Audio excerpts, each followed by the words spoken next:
Hello, welcome back to my channel. ഇതൊരു അടിപൊളി video ആയിട്ടാണ് കേട്ടോ ഞാൻ വന്നിരിക്കുന്നത്. എൻ്റെ സിസ്റ്ററുടെ വീട്ടിലൊരു മാരേജ് ഫങ്ഷനാണ്.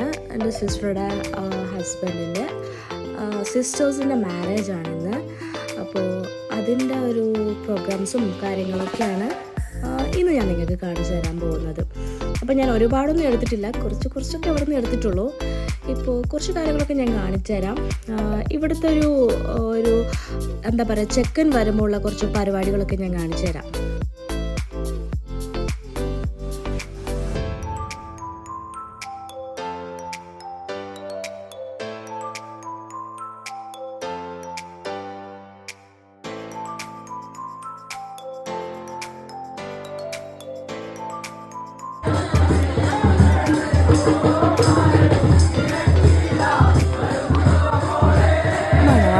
ഇങ്ങനെ ബാൻഡ് മേളവും പാട്ടും മാട്ടും ഡാൻസൊക്കെ ആയിട്ടാണ് ഇങ്ങനെ പെണ്ണിൻ്റെ അടുത്ത് കൊണ്ടുപോകേണ്ടത്.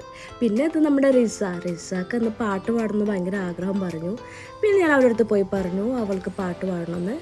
പിന്നെ ഒന്നും നോക്കിയില്ല, ഞങ്ങളുടെ സ്റ്റേജിൽ കയറി റിസ പാട്ട് പാടി. പിന്നെ എന്താ പറയുക, അവിടെ കുറച്ച് സിംഗേഴ്സൊക്കെ ഉണ്ടായിരുന്നു. പിന്നെ റിസയും ആ സമയത്ത് ഒരു സിംഗറായി മാറി. പിന്നെ അവിടെ ഡാൻസും പാട്ടൊക്കെ ആയിരുന്നു. പിന്നെ അതിൻ്റെ ഇടയ്ക്കെടുത്ത് മനഃ വ്ളോഗ് എടുക്കാൻ തുടങ്ങി.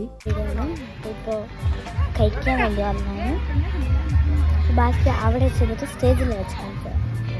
അപ്പോൾ ആദ്യ പേർക്കും കഴിച്ചു കഴിഞ്ഞു. ഇനി കുറച്ച് പേരേ ഉള്ളൂ. ഇപ്പോൾ തന്നെ എനിക്ക് സൗണ്ട് കേൾക്കാൻ പറ്റുന്നുണ്ട്.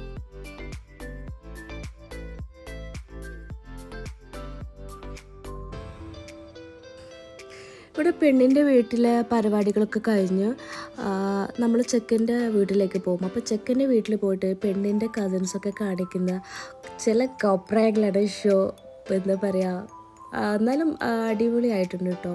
അപ്പോൾ അവരുടെ ഡാൻസും പാട്ടും അങ്ങനെയൊക്കെ ആയിട്ട് ശരിക്കും ഈ ടൈമിൽ വളരെയധികം എൻജോയ് ചെയ്തിട്ട് എല്ലാവരും. നല്ല രസമുണ്ടായിരുന്നു. എന്താ പറയുക, അവരുടെ കസിൻ സിസ്റ്റേഴ്സും പെണ്ണിൻ്റെ കസിൻ സിസ്റ്റേഴ്സും കസിൻ ബ്രദേഴ്സും ഒക്കെ കൂടിയിട്ടാണ് ഈ ഡാൻസ് ചെയ്തുകൊണ്ടിരിക്കുന്നത്.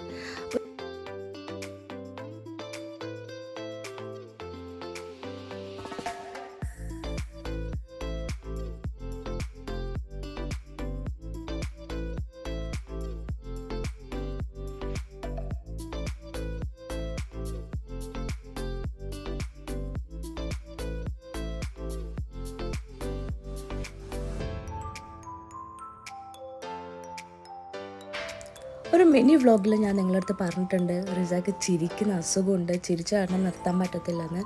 അപ്പോൾ ഇന്ന് റിസ അവിടെ ചിരിക്ക് കാരണം എന്താണെന്ന് പറഞ്ഞിട്ടുണ്ടെങ്കിൽ, ഒരു കൊച്ച് അവിടെ നിന്ന് വാട്ടർമെലൻ കഴിക്കുന്നുണ്ടായിരുന്നു. അപ്പോൾ കുറേ സമയത്ത് ഇവൻ അവിടെ നിന്ന് ഓരോന്ന് ഇങ്ങനെ മാറി മാറ്റി ഇങ്ങനെ കഴിച്ചുകൊണ്ടിരിക്കുക, വലിയ വലിയ പീസസ് നോക്കിയിട്ട്. അപ്പോൾ ഞാനത് അവൾക്ക് കാണിച്ചു കൊടുത്തു. അത് ഒരു നിസ്സാര കാര്യമാണ്, പക്ഷേ അവൾക്കാണെങ്കിൽ അപ്പോൾ ചിരി തുടങ്ങി. പിന്നെ അവൾക്ക് കൺട്രോൾ ചെയ്യാൻ പറ്റുന്നുണ്ടായിരുന്നില്ല. എന്ത് ചെയ്യാനാ, റിസ അങ്ങനെ ഒരു മാരാരോഗത്തിന് അടിമയായി പോയി ഗൈസ്. ഇതെൻ്റെ സിസ്റ്ററും അവളുടെ ഹസ്ബൻഡുമാണ്.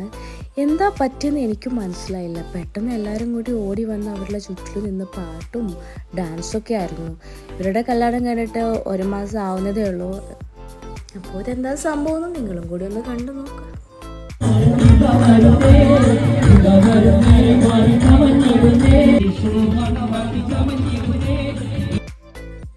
ഇങ്ങനെ ഡാൻസൊക്കെ കഴിഞ്ഞ് മിച്ചു ടയേർഡായിട്ട് എൻ്റെ മടി വന്നിരുന്നു. ഓക്കെ, എല്ലാവരും വിചാരിക്കട്ടെ സിസ്റ്റേഴ്സിൻ്റെ അടുത്ത് ഭയങ്കര സ്നേഹമാണെന്ന്. അല്ലെങ്കിൽ എനിക്ക് എൻ്റെ സിസ്റ്റേഴ്സിനൊക്കെ ഭയങ്കര ഇഷ്ടമാണ് കേട്ടോ. പ്രത്യേകിച്ച് മിച്ചു എൻ്റെ ഭയങ്കര ക്ലോസ് ആണ്. ശരിക്കും സിസ്റ്ററിനെ പോലെ ഒന്നുമില്ല, ഞങ്ങൾ നല്ല ഫ്രണ്ട്സാണ്.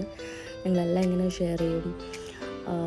ഭയങ്കര ഫ്രണ്ട്സാണ് കേട്ടോ ഞങ്ങൾ രണ്ടുപേരും. പിന്നെ റിസ കൂടെ തന്നെ ഇരിപ്പുണ്ട്. അങ്ങനെ ഇരിക്കുമ്പോഴാണ് ഗായ്സ് പെട്ടെന്ന് അത് സംഭവിച്ചത്. ഇത് മിച്ചുയുടെ ഹസ്ബൻഡാണ്. അപ്പോൾ അവൻ ചുമ്മാ ഇങ്ങനെ ഡബിങ് ചെയ്യായിരുന്നു ഓരോ സോങ്ങൊക്കെ എടുത്തിട്ടിങ്ങനെ. അപ്പോൾ അത് കണ്ടപ്പോൾ വീണ്ടും റിസയുടെ കൺട്രോളിൽ പോയി റിസ ചിരിക്കാൻ തുടങ്ങി. ഇപ്രാവശ്യം റിസയ്ക്ക് മാത്രമല്ല കേട്ടോ, അപ്പോൾ എല്ലാവരും ചിരിച്ചു. എല്ലാവരും ഭയങ്കര ചിരിയായിരുന്നു. ഇവൻ അങ്ങനെ ഡബിങ് ചെയ്തുകൊണ്ടിരുന്നു ഓരോ പാട്ടൊക്കെ എടുത്തിട്ടിങ്ങനെ.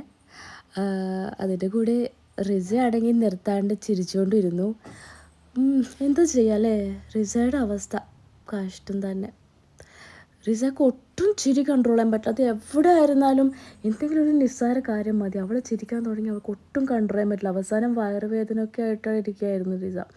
പിന്നെ ഞാനവിടെ പോയിട്ട് കുറച്ച് എന്താ പറയുക കുറച്ച് പട്ടീഷൊക്കെ കടിച്ചു, കുറച്ച് വീഡിയോസൊക്കെ എടുത്തു.